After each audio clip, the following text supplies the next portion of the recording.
Welcome to IPS finance show. இன்னைக்கு சந்தை எப்படி இருந்துச்சு அப்படிங்கிறத முதல்ல பார்த்துடலாம். சென்செக்ஸ் 50 புள்ளிகள் சரிஞ்சு 78,148 முடிஞ்சிருக்கு. நிஃப்டி 18 புள்ளிகள் சரிஞ்சு 23,688 முடிஞ்சிருக்கு. இன்னைக்கு சந்தை எப்படி இருந்துச்சு, இனி எப்படி இருக்கும் அப்படிங்கிறத பத்திலாம் நம்ம பொருளாதார விமர்சகர் நாகப்பன் சார்கிட்ட கேட்டு தெரிஞ்சுக்கலாம். சார் வணக்கம், எப்படி இருக்கீங்க சார்? வணக்கம் வெங்கடேஷ், நல்லா இருக்கேன் சார். இன்னைக்கு சந்தை நிலவரத்துக்கு போகலாம் சார். இன்னைக்கு ஒரு டிராப் ஆயிருக்கு சந்தை. தொடர்ந்து இந்த மாதிரி ஃபிளக்சுவேஷன்ஸ் பார்த்துக்கிட்டே இருக்கும் சார். நம்ம நேற்று திரும்பி ஹை ஆச்சு, இன்னைக்கு திரும்பி லோ ஆயிருக்கு. இல்ல, இறக்கத்துல தான் இருக்கு. அதுல ஒரு சைட் வேஸ் மூவ்மெண்ட் அப்படிங்கறத பாக்குறோம். நேற்று ஏறினதை விட இன்னைக்கு பாத்தீங்கன்னா ஒரு 50 பாயிண்ட் சென்செக்ஸை பொறுத்த வரைக்கும் 50 பாயிண்ட் இறங்கி இருக்கு. நிப்டியை பொறுத்த வரைக்கும் ஒரு 19 பாயிண்ட் இறங்கி இருக்கு. பட் இது நான் ஒரு இறக்கம்னு சொல்ல முடியாது. பெரும்பாலும் it is sideways movement தான் இண்டெக்ஸை பொறுத்த வரைக்கும். ஏன்னா சென்செக்ஸ்ல பாத்தீங்கன்னா ஒரு 14 பங்குகள் விலையேற்ற பங்குகளா இருக்கு, 16 பங்குகள் விலை இறக்க பங்குகளா இருக்கு.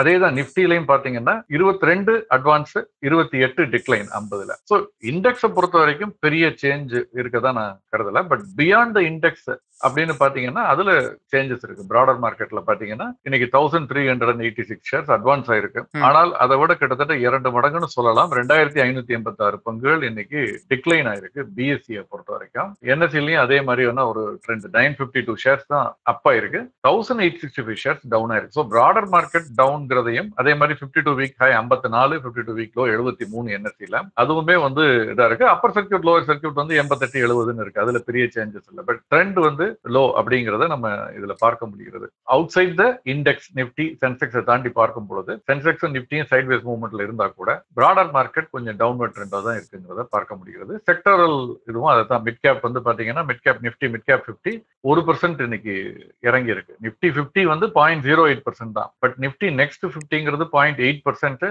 அதே மாதிரி நிப்டி மிட் கேப்ங்கிறது 1%, மிட் கேப் 100ங்கிறது 1%, ஸ்மால் கேப் 100ங்கிறது 1.65%. So broader market mid cap and small cap வீழ்ச்சியை சந்திச்சிருக்கிறத பார்க்கலாம்.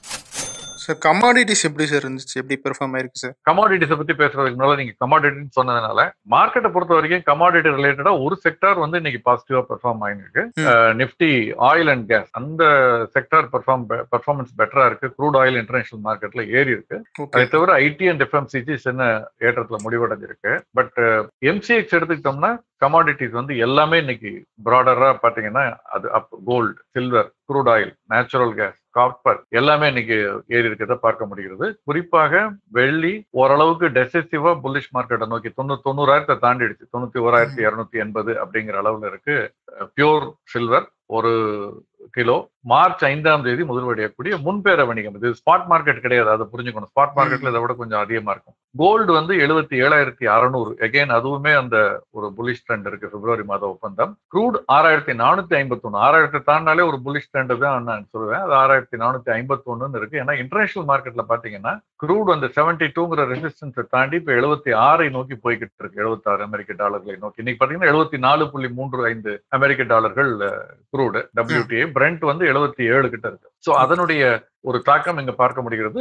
தங்கம் வெள்ளி கூட வெள்ளி $30 தாண்டிடுச்சு. தங்கத்தினுடைய விலையும் $2,660 அதை தாண்டி 2,700 நோக்கி போய்கிட்டு இருக்கு. இப்போ இது எல்லாமே பார்க்கும் பொழுது கமாடிட்டிஸ் மார்க்கெட் நம்ம ஸ்டாக் மார்க்கெட்டுக்கு கொஞ்சம் ஸ்லைட்லி டிஃபரெண்டா டிவியேட் ஆகி கொஞ்சம் ஸ்லைட்லி, நான் ரொம்ப புல்லிஷ்னு சொல்லிட மாட்டேன், அந்த ஒரு ஒரு பாசிட்டிவ் ட்ரெண்ட்ல இருக்கிறத நம்ம பார்க்க முடிகிறது. ஆனா ரெண்டுக்குமே இடையில ஒரு கரலேஷன் இருக்குமா சார்? கனெக்ஷன் இருக்குமா ரெண்டோடைய மூவ்மெண்ட்டுக்கும்? It depends. இப்போ பேஸ் மெட்டல்ஸ் அந்த மாதிரி பாத்தீங்கன்னா சில சமயம் அது பாசிட்டிவா இருக்கும். அதாவது பேஸ் மெட்டல்ஸோட விலை இறங்குனா அது நல்லது மார்க்கெட்டுக்கு. ஏன்னா அது நிறைய ஆட்டோமொபைல்ஸ் இதுக்கெல்லாம் இன்புட் அது. ஸோ அப்ப நல்லது. அதே மார்க்கெட் இறங்குறப்ப அந்த பணத்தை எடுத்து கோல்டு மாதிரி இதுல போடுவாங்க. ஸோ சம்டைம்ஸ் இன்வெர்ஸ் கார்லேஷன் இருக்கிறதையும் பார்த்திருக்கோம், சேம் கார்லேஷன் இருக்கிறதையும் பார்த்திருக்கோம். Depending upon the metal and depending upon liquidity எவ்வளவு அதிகமா இருக்குது. இப்போ 2004ல இருந்து 2007 வரைக்கும் பாத்தீங்கன்னா லிக்விடிட்டி கண்ணாபன்னு அதிகமா இருந்தது. அதனால எல்லா அசட்டும் ஏறிச்சு. கோல்டு ஏறிச்சு, க்ரூட் ஏறிச்சு, ஸ்டாக் மார்க்கெட் ஏறிச்சு. எல்லாம் அந்த மாதிரி ரொம்ப ரேரா தான் பார்ப்போம். பொதுவா ஒரு அசட் கிளாஸ் ஏறும் பொழுது இன்னொரு அசட் கிளாஸ் இறங்குறது, அல்லது அது இறங்கும் பொழுது இன்னொன்னு ஏறுறது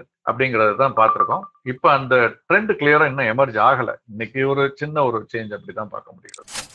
ஓகே சார். அதே ஆங்கிள் பார்த்தோம்னா நம்ம ருப்பி இன்னைக்கு கொஞ்சம் அப்ரிஷியேட் ஆயிருக்குன்னு நினைக்கிறேன் சார். இல்ல டாலர் அப்ரிஷியேட் ஆயிருக்கு. 109 கிட்ட போயிருக்குது. இன்னைக்கு டாலர் இண்டெக்ஸ் பாத்தீங்கன்னா 108.95 அப்படின்னு இருக்கு. இந்த 3 மாதங்கள்ல மட்டும் அது 7% ஏறி இருக்குது நம்ம பார்க்க முடிகிறது. அது இன்னைக்கு கொஞ்சம் கன்சிடரபிளா ஏறி இருக்கிறத பாக்குறோம். என்எஸ்சிலையும் பாத்தீங்கன்னா டாலர் வந்து 86 தாண்டிடுச்சு. முன்பேர வணிகத்துல பாத்தீங்கன்னா ஜனவரி மாதம் 29ஆம் தேதி முதல்வடையக்கூடிய அந்த ஒப்பந்தம் வந்து 86.0550 அப்படிங்கிற அளவுல வணிகம் நடந்துகிட்டு இருக்கு. ஸ்பாட் மார்க்கெட்லயும் வந்து திரும்ப அந்த 86க்கு அருகாமையில் ஒரு ஹிஸ்டாரிக் ஹைன்னு சொல்லக்கூடிய லெவல்ல தான் தொடர்ந்து இருக்கிறத பார்க்க முடிகிறது. இந்த ட்ரெண்ட் தொடரும் அப்படிங்கறத நம்ம முன்னரே பார்த்தோம். நமக்கு வந்து கோல்டு சில்வரை பொறுத்த வரைக்கும் கிளாரிட்டி இல்லைன்னா கூட கரன்சியை பொறுத்த வரைக்கும் நம்ம தொடர்ந்து சொல்லிட்டு இருக்கக்கூடிய ஒரு விஷயம் அந்த டாலர் அப்ரிசியேஷன்ங்கிறது தொடர்ந்து இருக்கும் அப்படிங்கறத தான் நம்ம பார்த்துக்கிட்டு இருக்கோம். இன்னொரு பக்கம் வந்து இந்தியாவுடைய ஜிடிபி இந்த வருஷம் 6.4% தான் இருக்கும் அப்படின்னு சொல்லி ஒரு டேட்டா வந்திருக்கு. இன்னோசோ கொடுத்துருக்காங்க. ஸோ இது என்ன மாதிரியான தாக்கத்தை ஏற்படுத்தும் சார் சந்தையில? இது ஓரளவு எதிர்பார்க்கப்பட்ட ஒரு விஷயம் தான் நான் நினைக்கிறேன். சந்தை இதை ஓரளவு முன்கூட்டியே கணித்ததுனாலதான் வரக்கூடிய அடுத்தடுத்து வந்த டேட்டா எல்லாம் பார்க்கும் பொழுது அந்த கெஸ் பண்ணி தான் மார்க்கெட் தனத்தானே சரி செய்து கொள்ள ஆரம்பிச்சிருக்குன்னு நம்ம செப்டம்பர் மாதம் துவங்கி சொல்லிட்டு இருக்கோம். ஏன்னா அடுத்த சில காலாண்டுகளுக்கு பெர்ஃபார்மன்ஸ் ரொம்ப பிரமாதமா இருக்காது நிறுவனங்களுடைய பெர்ஃபார்மன்ஸ். அப்படி அதாவது நான் மோசமா இருக்கும்லாம் சொல்லல, ரொம்ப நெகட்டிவ் லாஸுக்கு அப்படிலாம் இல்ல, பட் ஒரு எதிர்பார்த்த அளவு இருக்காது அப்படிங்கிறதுனால அது வந்து சந்தையில் அதனுடைய தாக்கத்தை நான் பார்க்க முடிகிறது. இப்போ நம்ம கவனிக்க வேண்டியது என்னன்னா வளர்ச்சி வேகம் மட்டுப்படும் சொல்லியிருக்காங்க. வளர்ச்சி இல்லைன்னு சொல்லல, அல்லது தேக்க நிலைக்கு போகும்னு சொல்லல. வளர்ச்சி வேகம் எதிர்பார்த்த அளவு இருக்காது, மட்டுப்படும் அப்படின்னு சொல்லியிருக்காங்க. அதுவே வந்து சந்தையில ஒரு நெகட்டிவான தாக்கத்தை பொதுவாக ஏற்படுத்தும். ஏன்னா நம்ம மாதிரி இதே மாதிரி நாடுக்கு வந்து டபுள் டிஜிட் growth இருந்தாதான் அடுத்த சில ஆண்டுகள்ல நம்ம வந்து ஒரு சாலிடான வலுவான ஒரு இதா வர முடியும் நீண்ட கால அடிப்படையில. அது இல்லாத வரைக்குமே நமக்கு இதெல்லாம் வந்து பத்தாது. மற்ற நாடுகளோட அதிகமா வளர்றோம்னு சொல்லிக்கலாம், பட் ஆனா இது பத்தாது. சோ இது வந்து அதனுடைய தாக்கத்தை இன்னைக்கு நீங்க டூ வீலர் சேல்ஸ் கூட பாத்தீங்கன்னா ஆட்டோமொபைல் சேல்ஸ் பாத்தீங்கன்னா அந்த டேட்டாவும் பாத்தீங்கன்னா ரொம்ப அப்கோர்ஸ் மிக்சடா இருக்கு. என்கரேஜிங்கா இருக்குன்னு சொல்ல முடியாது, நெகட்டிவ்னு சொல்ல முடியாது, பட் மிக்சடா இருக்கு. எப்படின்னா டிசம்பர் மாதம் ஆட்டோமொபைல் சேல்ஸ் பாத்தீங்கன்னா குறைஞ்சிருக்கு. நம்ம கணிசமான வீழ்ச்சியை சந்திச்சிருக்கு. கிட்டத்தட்ட 12% குறைவா இருக்கு. இதே காலகட்டத்துல 2023ல இருந்ததை விட பாத்தீங்கன்னா வந்து பெரிய டிராப். டூ வீலரை பொறுத்த வரைக்கும் 17% டாப், 17.6% குறைவாக விற்பனை இருக்கு. ஆனா ஒட்டுமொத்த ஆட்டோமொபைல் செக்டர் பார்த்தா 12% குறைவாக இருக்கிறத நம்ம பார்க்க முடிகிறது. நவம்பரோட ஒப்பிட்டு பார்த்தாலும் அதே மாதிரி கம்மியா இருக்குது. இதுல என்ன நீங்க பாத்தீங்கன்னா டூ வீலர் 17% கிட்ட ஃபால், த்ரீ வீலர் 4.5% கிட்ட விற்பனை குறைவு. இது வந்து ரீட்டைல் சேல்ஸ். நான் சொல்றது வந்து ஃபடான்னு சொல்லக்கூடிய federation of automobile dealers association இவங்க கொடுக்கக்கூடியது. ஷோரூம்ல இருந்து கஸ்டமருக்கு விக்கிற அந்த நம்பர்ஸ் சொல்றீங்க. கரெக்ட். ரீட்டைல் சேல் ஷோரூம்ல இருந்து கஸ்டமருக்கு விக்கிறது. ஏன்னா இது ஆக்சுவல் சேல்ஸா நீங்க எடுத்துக்கணும். நிறுவனங்கள் விக்கிறது வந்து அவங்களுடைய லாப நஷ்டத்துல பிரதிபலிச்சா கூட கரண்ட் இயர்ல அடுத்த வருஷத்துல இது அட்ஜஸ்ட் ஆயிடும். விக்கலைனா ரீட்டைல்ல விக்கலைனா ஏன்னா குறைவா இருக்கும். இப்ப ரீட்டைல்ல வந்து விற்பனை 17% டூ வீலர்ல குறைஞ்சிருக்கு டிசம்பர்ல. த்ரீ வீலர் வந்து 4.5%, பேசஞ்சர் வெஹிக்கிள் கிட்டத்தட்ட 2%, கமர்ஷியல் வெஹிக்கிள் 5%. இதெல்லாமே வீழ்ச்சி. இதனால வந்து வீழ்ச்சி இன்னும் அதிகமா இருந்திருக்கணும். பட் டிராக்டர் சேல்ஸ் 25% அதிகரிச்சிருக்கு இந்த பீரியட்ல. இந்த காலகட்டத்துல டிராக்டருடைய சேல்ஸ் கிட்டத்தட்ட 26% அதிகரிச்சிருக்கிறதுனால இது வந்து கொஞ்சம் 12% தான் ஸ்கிட் ஆயிருக்கு அப்படின்னு இதா இருக்குன்னு சொல்றோம். ஒட்டுமொத்தமா கேலண்டர் இயர்ல இந்த டிசம்பர் மாதத்தோட விற்பனை பாத்தீங்கன்னா 17,86,000 அப்படிங்கிறது வந்து இருக்கு இந்த அந்த பீரியடுக்கு பாத்தீங்கன்னா. சோ இது வந்து அந்த டிசம்பர் மாதத்திற்கு. ஆனால் இதே அந்த 2024ஆம் ஆண்டு ஒட்டுமொத்தமாக அந்த ஆண்டுக்குன்னு பார்த்தோம்னா 2023ஆம் ஆண்டோட ஒப்பிட்டு பார்க்கும் பொழுது அந்த கேலண்டர் இயர் அப்படின்னு சொல்றோம் இல்லையா, அந்த இயர் ஆன் இயர் பார்க்கும் பொழுது ஆட்டோமொபைல் ரீட்டைல் சேல்ஸ் வந்து 9% வளர்ச்சியை சந்திருப்பதாகவும் சமைல்டேனியஸா அவங்களே ஒரு தகவல் சொல்றாங்க. குறிப்பாக பேசஞ்சர் வெஹிக்கிள் பாத்தீங்கன்னா வந்து 5% அதிகரிச்சு. ஏன்னா 2023ல 38.73 லட்சம், 2024ல 40.73 லட்சம் பேசஞ்சர் வெஹிக்கிள் வித்திருக்கு. டூ வீலர்னு பாத்தீங்கன்னா வந்து 11% அதிகரிச்சிருக்கு இந்த ஆண்டுல. 2023ல 1.7 கோடி, 1,70 லட்சம். இந்த வருஷம் 1,89 லட்சம் அப்படின்னு. சோ இதெல்லாம் கொஞ்சம் ஒட்டுமொத்தமாக அந்த வருஷத்துல பார்த்தா பாசிட்டிவ், பட் டிசம்பர்ல சேல்ஸ் கம்மி. அதாவது இயர் எண்ட்ல நம்ம இந்த சேல்ஸ் கம்மியாகிறது வந்து அந்த ஸ்லோ growth வந்து காட்டுதுன்னு எடுத்துக்கலாமா சார்? பொதுவாகவே டிசம்பர்ல கம்மியா தான் இருக்கும். ஆனால் அதையும் விட இது கம்மியா இருக்கு. ஏன்னா சென்ற ஆண்டு டிசம்பரோட ஒப்பிட்டு தான் சொல்றாங்க. அதையும் விட கம்மியா இருக்கிறதுனால நிச்சயமாக இது ஒரு ஸ்லோ டவுன், பல அறிகுறிகள், பல ஒரு டேட்டா இன்புட்ல இது ஒரு முக்கியமான ஒரு இன்புட்டா தான் நம்ம எடுத்துக்கணும். சார் இன்னொரு பக்கம் ஐடிசி தொடர்பாக நிறைய சந்தேகங்கள் கேட்கப்படுது. இப்போ வந்து ஐடிசி ஹோட்டல் டிமர்ஜர் ஆனதுக்கு அப்புறம் அந்த பங்குகள் எத்தனை கொடுப்பாங்க, அது எப்போ கிடைக்கும் அப்படிங்கிற மாதிரி டீடைல்ஸ் எல்லாம் நிறைய நம்ம வாசகர்களே வந்து நிறைய கேட்கறாங்க சார். நீங்க வந்து இந்த மாதம் ஜனவரி 6ஆம் தேதி அன்று உங்களுடைய ரெக்கார்ட் டேட்னு சொல்றாங்க. அன்னைக்கு தேதிக்கு அன்னைக்கு எண்ட் ஆஃப் த டே உங்களுடைய டிமேட் அக்கௌண்ட்ல ஐடிசி பங்கு இருந்ததுன்னா, ஏன்னா ஐடிசி நிறுவனம் அந்த அவங்களுடைய registrar and share transfer agent என்ன பார்ப்பாங்கன்னா, யார் யாருக்கெல்லாம் எலிஜிபிள்னு பார்க்கையில ஜனவரி 6ஆம் தேதி மாலை எண்ட் ஆஃப் த டே யாரோட பேர்ல ஷேர்ஸ் இருக்கோ அவங்களுக்கெல்லாம் ஐடிசி ஹோட்டல் ஷேர்ஸுக்கான எலிஜிபிலிட்டி இருக்கு. அதை எப்ப கொடுப்பாங்கிறது இனிமே தான் கொடுப்பாங்க, அதுக்கான நாள் அறிவிப்பாங்க. பட் ஆனா நீங்க 7ஆம் தேதி கிடையாது, நீங்க 7ஆம் தேதி ஐடிசி வாங்க. அதனாலதான் நீங்க நேற்று பாத்தீங்கன்னா ஒரு பெரிய ஐடிசி தடால்னு ஒரு 30-40 ரூபாய் இறங்குனதை நம்ம பார்க்க முடிஞ்சது. இதை பொறுத்த வரைக்கும் நம்ம ஐடிசியினுடைய பங்கு விலையில எத்தனை ஷேர் கொடுப்பாங்க சார்? அவங்க கொடுக்கக்கூடியது வந்து 10க்கு, அதாவது 1க்கு 10 அப்படின்னு, அதாவது 10க்கு 1ன்னு சொல்லலாம். நீங்க ரிவர்ஸ்ல நம்ம ஆங்கிலத்தில் சொல்லையில வரும் வேற மாதிரி 1 for 10ன்னு. நீங்கள் 10 ஐடிசி பங்குகள் வைத்திருந்தால் ஒரு ஐடிசி ஹோட்டல் பங்கு கிடைக்கும். அதாவது நீங்க 100 ஐடிசி பங்கு வச்சிருக்கீங்கன்னா 10 ஐடிசி ஹோட்டல் உங்களுக்கு கிடைக்கும். 1:10 அப்படின்னு நாங்க அந்த டிமர்ஜர் ரேஷியோ சொல்லக்கூடியது. அதனாலதான் நேற்று பாத்தீங்கன்னா ஒரு 25 ரூபாய் 26 ரூபாய் ஐடிசியினுடைய அந்த விலைங்கிறது குறைஞ்சதை பார்க்க முடிந்தது. அந்த ஐடிசி ஹோட்டலுக்குன்னு ஒரு மதிப்பு சந்தையாக உத்தேசமா நிர்ணயித்து, ஏன்னா 10 பங்குகள் அப்படின்னா 100 பங்குகள் வச்சிருக்கீங்க, அதுல வந்து நீங்க 10 பங்குகள் உங்களுக்கு இது கிடைக்குங்கிறப்ப அந்த 27 × 10 போட்டீங்கன்னா 270 ரூபாய் அந்த மாதிரி வந்து நிற்கும் வச்சுங்களது, 250 ரூபாய் அப்படிங்கிற மாதிரி வந்து நிற்கும் அதனுடைய விலை. ஆனால் அதே விலைக்கு பட்டியலிடப்படுமாங்கிறது நமக்கு தெரியாது. ஸோ நீங்க ரேஷியோ வந்து you will get 1 share for every 10 shares of ITC held. Okay, இதுதான் நம்ம ரேஷியோ. ரெக்கார்ட் டேட் 6ஆம் தேதி மாலை வைத்திருப்பவர்களுக்கு எப்ப கொடுப்பாங்கிறது இனிமே அது பிரித்து பங்குச்சந்தையில பட்டியலிடப்பட்டு அதுக்கு முன்னால் நமக்கு டிமேட் அக்கௌண்ட்ல கிரெடிட் கொடுப்பாங்க, வரும் நமக்கு கூடிய சீக்கிரம். ஓகே சார், அது அந்த டிமர்ஜர் கம்ப்ளீஷன் நடந்துச்சுன்னா இன்னும் விலை குறையுமா சார் ஐடிசி ஷேர்? இல்ல, அது ஆல்ரெடி ஐடிசியினுடைய விலையில அந்த தாக்கத்தை நம்ம பார்த்துட்டோம். சொன்னேன்ல 450 ரூபாய் கீழே நேற்று வந்தது.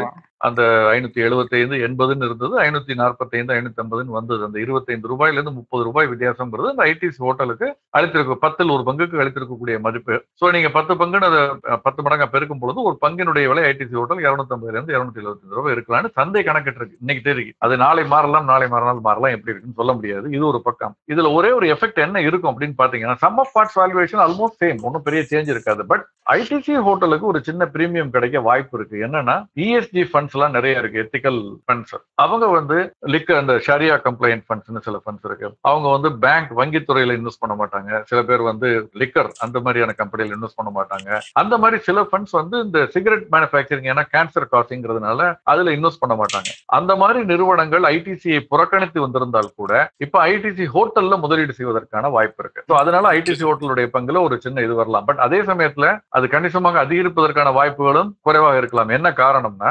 ஐடிசிங்கிறது இண்டெக்ஸ்ல இருக்கு, குறியீட்டில் இருக்கக்கூடியது, முக்கியமான பல குறியீடுகள் இருக்கக்கூடியது. சோ அந்த குறியீடு சார்ந்த இடிஎஃப்னு சொல்லக்கூடிய எக்ஸ்சேஞ்ச் ட்ரேடட் ஃபண்ட், அந்த மியூச்சுவல் ஃபண்ட்ஸ்ல கட்டாயம் ஐடிசி எப்போதுமே இருக்கும், பேரண்ட் கம்பெனி. ஆனால் ஐடிசி ஹோட்டல் இருக்கணும்னு கட்டாயம் இல்லை, இன்னும் சொல்ல போனா இருக்கக்கூடாது. இப்ப அந்த இண்டெக்ஸ்ல இருக்கக்கூடிய ஐடிசி ஷேர்ஸுக்கு நிகராக ஐடிசி ஹோட்டல் வரும்பொழுது அது அடுத்த குறிப்பிட்ட சில நாட்களுக்குள்ள அவங்க அதை வித்தாக வேண்டிய கட்டாயத்தில் இருப்பாங்க. அப்ப அவங்க விற்கும் பொழுது செல்லிங் பிரஷர் இருக்கும், அதனால அது இறங்குவதற்கான வாய்ப்பும் இருக்கு. So it's a mixed bag, we don't know how what will happen. ஒரு பக்கம் ESG ஃபண்ட்ஸ் இன்வெஸ்ட் பண்ண துவங்கினால் கூட இன்னொரு பக்கம் வந்து இந்த இண்டெக்ஸ் ஃபண்ட்ஸ் விற்கிறதுக்கான வாய்ப்பு இருக்கிறதுனால இது ஒரு மிக்சர். சோ சுருக்கமா நம்ம லாங் டேர்ம்ல பார்த்து தான் வாங்கணும். தவிர இந்த மாதிரி ஷார்ட் டேர்ம் ஒருவேளை பெரிய வீழ்ச்சியை சந்தித்தால் நம்ம அட்வான்டேஜ் எடுத்துக்கிட்டு வாங்கலாம். அந்த மாதிரியான ஒரு முடிவை நம்ம அன்னைக்கு தேதிக்கு எடுக்கலாம். பட் தனிப்பட்ட பங்குகள் குறித்து இதுக்கு மேல நம்ம விவாதிக்க முடியாது. அவங்கவுங்க ஆலோசகர்களை கேட்டு முடிவு எடுத்துக்கிறது.